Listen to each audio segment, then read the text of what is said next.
Alright, what the folks here? Boom! Welcome to 205 numbers. After the name of little games beating action over here, man. Little Gauntlet Legends. Boy. Woo, woo, woo. This game, man. This game's something, man. I believe, I don't know the backstory behind it, but I'm pretty confident it was an arcade game before it came on to the N64, if it came to anything else. I'm rolling here with the homie Elliot over here. It's a little more with some friends action as well. Got myself the Archer, who I never actually played as before. This is my first time playing it.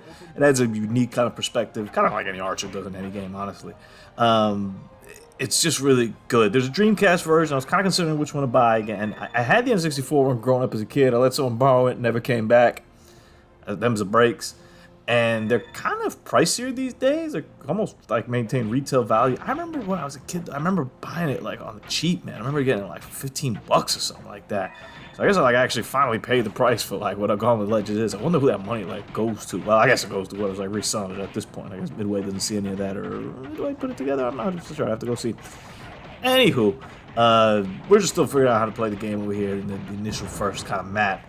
But it's really cool because there's a co-op kind of adventure that you could do with like friends at the time on N64. I think it was pushing a little bit some aspects of the game to have this. And you have the 4-player, which is pretty cool.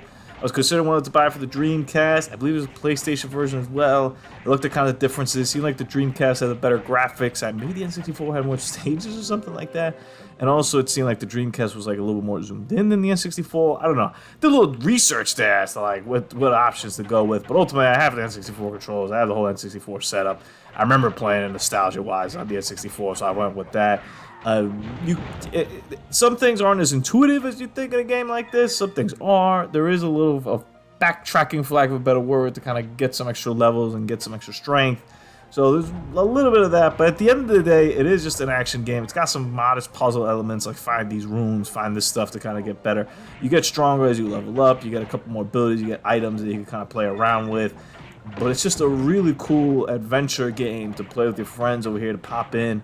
I played Dark Legacy as well, which came out on the GameCube, PS2, and all that jazz. That one I only rented and played like at a friend's house.